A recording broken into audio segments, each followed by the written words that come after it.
عجناها في العجانه. تمام، خطوه مش شفتوها عند اي حد قبل كده.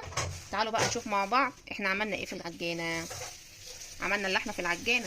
تعالوا نشوف مع بعض احنا عملنا ايه. ما تنسوش اللايك والاشتراك والشير يا جماعه، وتعالوا نشوفوا مع بعض الوصفه اللي احنا ايه عملناها النهارده. انا شايفاكم ولا ما حطيتوش لايك؟ يلا تعالوا نشوف الفيديو مع بعض. السلام عليكم ورحمه الله وبركاته. النهارده فيديو جديد. النهارده هنعمل حاجه جديده خالص ان شاء الله هتعجبكم، فيها تكه وما شفتهاش قبل كده في اي قناه، وان شاء الله يعجبكم.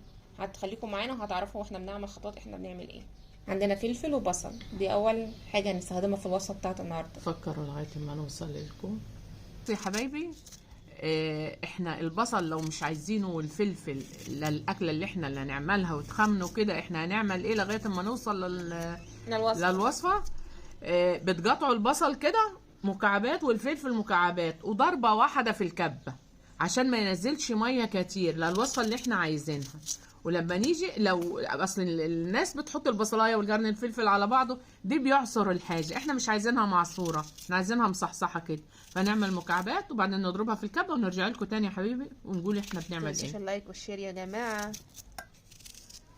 دلوقتي فرمنا اهو يا جماعه البصل اللي قطعناه معاكم مكعبات، فرمناهم في الكبه، وفرمنا الفلفل برضو اللي قطعناه مكعبات في الكبه. تمام، شوفوا درجه الفرمه اهو، خشنه مش ناعمه اللي هي بتتعصر، لا. وبعد كده عصرناهم ونزلنا منهم كميه الميه. عصرناهم عشان انا هشيله في الديب فريزر وقت لما اعوز او يجينا اي ضيف بطلع اعمله. بتعملي ايه يعني في الميه؟ لا الحواوشي انا عصرته عشان الميه ما تخمرش العيش، عشان هيقعد في الفريزر. انت هتعملي ايه؟ احنا عشان هنخزن الحاجه اللي احنا بنعملها دلوقتي يا جماعه. تمام، احنا بنخزن الحاجه سواء عيد او غيره، احنا بنخزن الحاجه ماشي. فلما هنخزن وهيبقى في نسبه الميه دي، الحاجه اللي احنا اللي بنعملها بايه بتتعجن. فاحنا عملناها كده، عصرناها عشان الميه لما تقعد في الفريزر ويتخزن في الفريزر ما يتعجنش. بس تمام. في تكايه بقى اللي هي اول مره تنحط على السوشيال ميديا او اي حد هيعملها. يعني الطريقه دي دي اول مره حد يعملها، اللي هي ايه اللي بتودي الحواوشي في حته تانية خالص. كده قلت لهم احنا بنعمل ايه، كنت تصبروا عليهم شويه. ربطه شبت دي من اكبر المطاعم سرا، بس تعمليها ناعم على ايدك، مش تضربيها في الكبه. بصراحه الحواوشي بالطريقه دي يجنن. انا ربطه شبت واحده على كيلو ونص ربطه كفايه، هي ريحه مش اكتر. ربطه شبت صغيره على الكيلو، ممكن ربطه شبت على 2 كيلو، دي حاجه ترجع لك، مش عايزاه مش تحطيه. كل ما هو جديد بتشوفوه عندنا في القناه، فبقى ما تنسوش دي بقى اول حد يعملها. قول لهم يا تيتا ايه نحط ايه؟ اللايك يا حبايبي. ايوه اللايك ده انا هطلع لكم كل 5 ثواني اقول لكم اللايك. احنا بنتشرف بيكم يا حبايبي، وما نشوفكم كده حاطين اللايك ندعي لكم.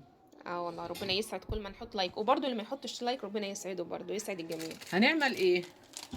نزود عشان بقى نزود بقى كميه اللحمه في الحواوشي، اللي هو الكيس اللي بنحط. انا اول مره بصراحه اجيبه اللي بزود. اول مره هنجربه. هي خلطه المفروم لزياده الكميه. الميه بقى اللي احنا بنطلعها دي بدل ما اعملها في ميه بحط فيها خلطه الحواوشي دي 10 دقايق. مش خلطه الحواوشي، خلطه التزويد دي المفروض هي بتنحط في ميه. بدل ما نحط ميه، لا احنا بقى نزيتها بقى نعمل ايه، ناخد اللي هي ميه البصل وميه الفلفل اللي بتدي طعم فظيع لاي لحمه مفرومه. خدناها بقى واستخدمناها في خلطه في الخلطه اللي هي بتزود الكميه دي. احنا استفدنا 2 في 1، زودنا الكميه واخدنا الطعم والنكهه والطعم. سيبيها 10 دقايق هنوريها لكم بعد 10 دقايق. افكارنا كل ما هو جديد عندنا احنا بس، مش بنطلع في حته تانية. والريت يعني انا بشوف ناس ما شاء الله بدات تجرب حاجتنا كده وبتعملنا. يعني لايك بقى لايك. ده ممكن تحطوها على الكفته كل ما هو جديد وكل ما هو اقتصادي. تمام، بس احنا كل ما هو جديد يا جماعه بتلاقوها عندنا بس. الخلاط هنقول بقى وصلت للنقطه دي وما حطيتيش لايك، احنا كده نزعل بقى. لازم بقى تحطوا لايك وصلوا على الرسول وسبحان الله والحمد لله ولا اله الا الله. ولايك بقى يا جماعه، لايك. حبايبي اللحمه بحطها في المضرب، دي الجديد. اول حد يضربها في اللي هو العجانه. اللي عنده عجانه ما عندوش بيضربها. مش ممكن بدل العجانه، مش ممكن بمضرب البيض. لا مش يمشي ومعاه خطاف. لا تحرقيه. اللي هتضربي كويس في العجان لغايه ما تكتفي. بتحطي كل البهارات احنا حطينا اهو، اللحمه والخلطه اللي احنا عملناها مع 4 بالبصل ده. فصوص توم متقطعين او معلقه توم مهروسه، ده اختياري. ده الخلطه اللي احنا عملناها اللي هي خلطه الكفته. ماشي. الخلطه اللي هي بتزود الايه الكميه. انا قلت لكم انا بحط ايه، معلقتين سمنه بلدي او نص كوبايه زيت لو لحمتك مش مظبوطه. انا هحط دهنه ضاني لو لحمتك ناقصه دهون. ده دهنه ضاني انا فرماها، جايباها من عند الجزار وفرماها. احنا اللي هتنضرب مع اللحمه.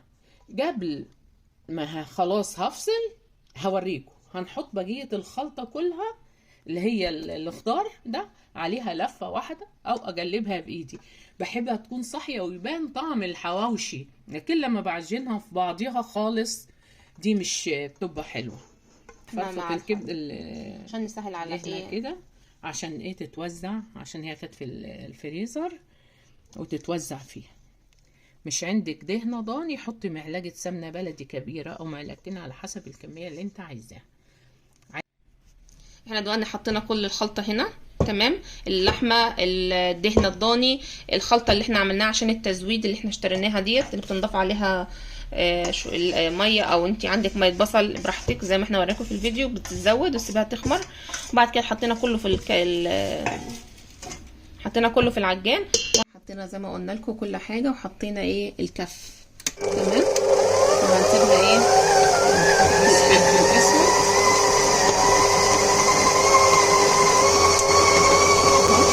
وهنوريكم هنوصل للايه لدرجه التجانس بتاعها تكون ايه. هنسيبها ايه نشوف تتعامل في العجانه.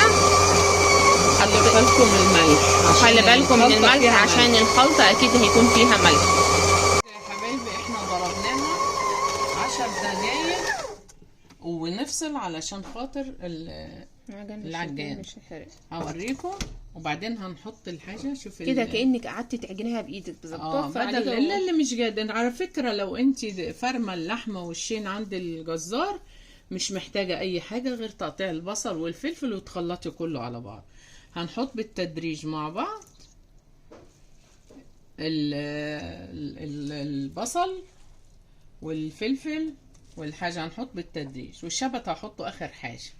هي بس لفه واحده، لفه واحده، عشان مش عايزاها تنعجن، يا دوبك التقليبه بس.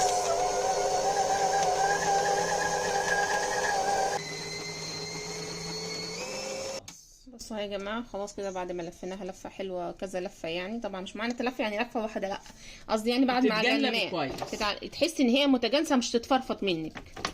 اهي تحس ان هي كمان كده يعني ايه اتجانست متجانسه حلوه يعني عشان مش تتفرفط منك، تبقى حلوه. تحس ان الحاجه ظاهره اللي هي الخضار يبقى له طعم ونكهه غير ما يبقى معجون فيها.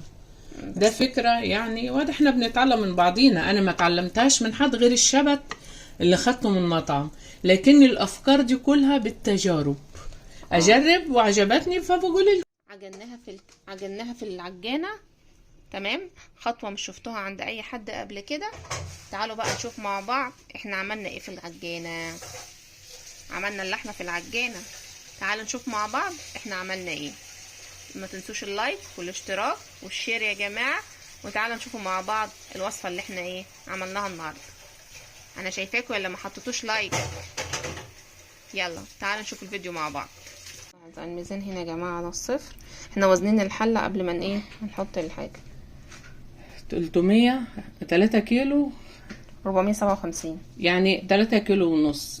ده نص كيلو وخمس يعني 55 جرام. 550 جرام يعني الحله نفسها 550 جرام. يعني الخلطه كلها 2 كيلو 800. 2 كيلو يعني 3 الا ربع.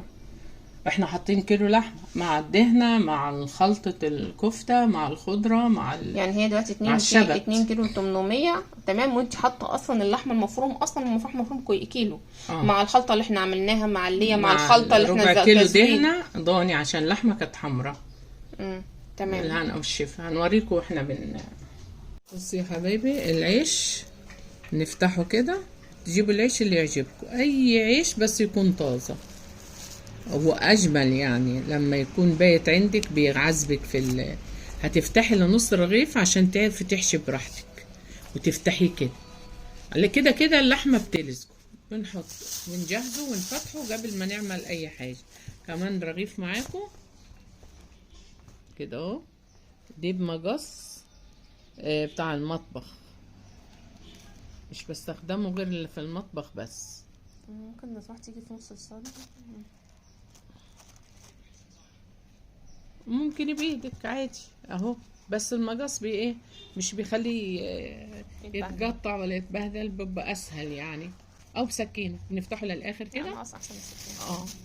يعني بصوا مثلا انا اهو فتحت بايدي اهو عادي، انا ما بقطعش حته ولا حاجه، بسيب الرغيف على بعض وابدا افتح الرغيف اللي مش ينفتح معاك بلاش منه، يكون افضل عشان مش فاتح للاخر. انا هفتحه اهو، ما انا فتحته اهو للاخر بايدي، وبنوصل الفتحه على قد ما تحطي عشان ايدك ايدك مش تقطع. كده براحتك خالص تفردي، وكده كده بيلزق بس يا حبايبي. طبعا كميه اللحمه على حسب رغبتك، ماشي، حاجه ترجع لك. وده احنا بنحب عيش كبير، دي برضو على حسب رغبتك، يعني اللي ياكل على قده، احنا عارفين مين اللي هياكل وعاملين كده، يعني كل واحد على حسب رغبته. انا بحبه العيش الصغير بينشف معايا، مش بحبه يعني بصراحه، يعني انا بحب العيش الكبير. ندهنه كده والزيت كده اهو، وبعدين هنحطه في الصاج كبير على الصاج كده. هنعمل ايه؟ نقطعه نصين، مفيش مشكله. وهوريكم واحنا بنسويه على البوتاجاز في طاسه عادي، مش في اي مشاكل. وهوريكم واحنا بنخزنه دلوقتي اللي هنحطه في الفريزر كده احنا حطيناه دي هندخله. بس هظبطه يعني، هقطعه نصين. هاتي سكينه عشان يشوفوا بنحط ازاي. مش لحظه بس. ولعتي الفرن. دي اللي هيدخل الفرن اهو. الصاج دي تيفال عشان ما حدش يقول ان هو مصدي ولا كده يعني. ولو هو مصدي لا قدر الله يعني بحط فويل وارميه بعديه. الرغيف ما كفاش فقسمته نصين عشان ما ادخلش اشغل الفرن على رغيفين بس. ماشي، هنلفه في ورق فويل، مش هنلفه، هنغطيه بورق فويل. تمام، هنغطي الاسفاف كله 10 دقايق. اول مره بيبقى ربع ساعه عشان الفرن بيبقى لسه ما خدش وضعه. هنغطيها وبعد ربع ساعه في اول دور بس بنروح جالبينها بالماسك او بمعلقه او بشوكه او باي حاجه، وبتروحوا حاطينه ومغطينه تاني. بنغطيه ليه؟ عشان ما يبقاش ناشف. ماشي، هندخله بقى الفرن على عندكم بقى بتاع الطاسه. هنحط شويه زيت، شويه زيت كده بسيطه خالص، ونهدي النار. ولو عايزين براحتكم تزودوا براحتكم خالص. كده هنمنع الزيت في الطاسه كلها كده، ونحط وكل شويه تك كده تك كده تك كده بطبق بحاجه، نبقى تك عشان لسه بارد. ماشي، بتكي بس عشان النار عليه ونهدي النار عليه اهو يا جماعه. حطيناه على الطاسه زي ما وريناكم، وهو اتحمص من الناحيه شويه كده شويه كده شويه كده وشويه كده عشان مش يتحرق يعني، ويكون لسه الناحيه التانية بنقلبه شويه كده وشويه كده، وبنهدي عليه النار. تمام، شويه كده وشويه كده ودقيقتين وهنطلعه يا جماعه. اهو قلبناه على الناحيه التانية كمان مره. خد ربع ساعة على البوتاجاز. لو معاكي طبعا طاسة كبيرة بتحطي رغيفين، بتحطي نصاص زي ما انت عايزة. وعلى فكرة بتاع الطاسة ما بيندهنش يعني، لانك انت بتحطي مادة دهنية يا جماعة. هو اول واحد بس بيزيد 5 دقايق زيادة عشان لسه تكون الطاسة مش سخنة. تمام، هطلع المنديل عشان احنا مش عايزينه دسم يعني. دي حاجه ترجع في ناحيه لما بس يتشرب نحط بقدونس بناكله معاه عشان الدهون اللي فيه، دهون الكوليسترول كل حاجه. التاني مش يعني قال احنا كده بنمسح اداه الجريمه. التاني اهو حطينا التانية. احنا مش بندهن اللي في الطاسه، او ادهني وما تحطيش دهون، بس هي الافضل بتحطي في الطاسه يعني عشان مش ينفع يعني ولا ايه؟ عشان يحمر ويستوي الدهون. انت بتقولي يعني حط في الطاسه علشان اللي مش عايز نسبه دهون. لا عادي، ايه ده انا دهنته عادي، ايه المشكله؟ انا دهنته واحد ما دهنتوش. احنا بنحاول يا جماعه ان احنا نقلل في نسبه الدهون برضو، ده عشان صحتنا يعني، اللي وصحتكم انتوا كمان يعني. حبايبي انا بخزن، هوريكم طريقه التخزين دلوقتي. لما اروح اخزن هوريكم. احنا بندهنه لما ندخله الفرن، وبندهنه لما ندخله الفريزر. ليه؟ علشان نسبه الرطوبه ما تخليش الرغيف ينبل. بتدهنيه قبل ما تحطيه تخزنيه. بدهنه بيطلع جاهز على وهل انت بعد كده بتيجي تدخليه الفرن لما تطلعيه من الفريزر بتدهني كمان مره ولا خلاص كمان خلاص؟ لو انت بتدهني الصاج بس اللي بتحطيه في الفرن عشان مش يلزق فيه. وفي ناس بتلف كل الرغيف في ورقه فويل برضو، ده انا حسب. هوريهم، مش في ناس، انا اللي بعمل كده، مش حد بيعمل كده، انا اللي بعمل كده. هو يفضل على فكره، بحس ان هو عشان توفير يعني الفويل يعني كده. انا بعمل ايه دلوقتي لما نطلع من احنا كنا زمان ايام ما كانت الحاجه رخيصه بصراحه، كنا بنعمل كل واحد في ورقه فويل. عشان نبقى صراحه معاكم، ودلوقتي الفويل بقى بالشيء بقد كده، فعشان عمليه التوفير هوريكم احنا هنوفر ازاي دلوقتي. بنروح حاطين كله في طاسه في صاج واحد ومغطينه بالفويل. وهنشوف بقى دلوقتي مع بعض ونشوف افكار تيتا معانا هتبقى عامله ايه. اهو عملنا كمان واحد على الطاسه ما شاء الله. الفويل من عليه، شلنا الفويل من عليه اهو كده مرة زي الفل اهو. ياكلوا على هنا يا رب. وهنغطي تاني يا جماعه هتعملي ايه بقى؟ في اول دور باخد ربع ساعة في الاول و10 دقايق بعد ما نقلبه. بعد كده 10 دقايق و10 دقايق. لو هتصور فرن البوتاجاز على حسب فرن هيعمل. لو هتعمله في الفرن الغاز تقصدي مش فرن الكهرباء؟ غاز، انا قلت البوتاجاز. ماشي. وادي التاني اهو. طبعا احنا بنحط عشان ما بنحبش الدهون، لكن وبعد كده انتوا بتحطوه في حله او في صينيه وبتغطوا عليه عشان يضل طري. مش عايزينه طري، عايزينه بقرمش، ما تغطوهوش. وبالهنا والشفا. بصي يا حبايبي، احنا كده هنخزنه. احنا سوينا اللي احنا وريناه لكم بالهنا والشفا. اللي هياكل هندهن وشه كده. انا مش بستخدم فرشه، هي ايدي احنا اللي هناكل. ماشي. وايدينا نظيفه زي الفل ومتوضين ومصليين والحمد لله. وهندهن اللي هو ايه الجعر كده. ده سواء انت هتحطيه في الفرن او سواء هتحطيه فين في التخزين عشان نخزن. طبعا الرغيف ما شاء الله كبير. هنعد لكم الكيلو عمل كام رغيف كبير وممكن يعمل كام صغير. احنا سوينا 5 كده، 6 7 8 9 10 11 12 13 14 15 16 17 18 19 20 رغيف كبير. قال لكم حريه الاختيار في التغليف. طبعا الورق الالومنيوم عاد مكلف. انا كنت بعمله كده الاول ماشي. كنا بنعمله ايه كده الاول وارصه في الكيس. لحظه بس قولي تاني. اطلعه من الفريزر، احطه في الصاج يستوي واقلبه برضو في الفويل. لو عندك امكانيه تلفي في الفويل لف. انا عند دلوقتي علشان غلو الحاجه عد بحاول اقتصد. انا لفيت واحد في الفويل اهو. كده انا كنت الاول بسويه في الفويل كده، يعني احطه في الصاج. انا دهناه كده اهو جاهز. بلفه في الفويل واحطه. بعد 10 دقايق بقلبه. لو فرنك حامي ممكن ياخد 5 دقايق برضو هو في الفويل بقلبه. وممكن في الطاسه وهو في الفويل من غير ما تحط اي دهون. ما انت حاطه دهون اهو بيستوي برضو بتقلبيه في الطاسه. دي حاجه ترجع لك انت. طب ازاي هتخزنيه بقى من غير فويل؟ هخزنه من غير فويل. هحط كيس مثلا اهو، كيس ثلاجه يعني. واحط واحد من غير كيس. ليه لازم يبقى فيه عازل؟ عشان اما اجي اطلعه ماشي.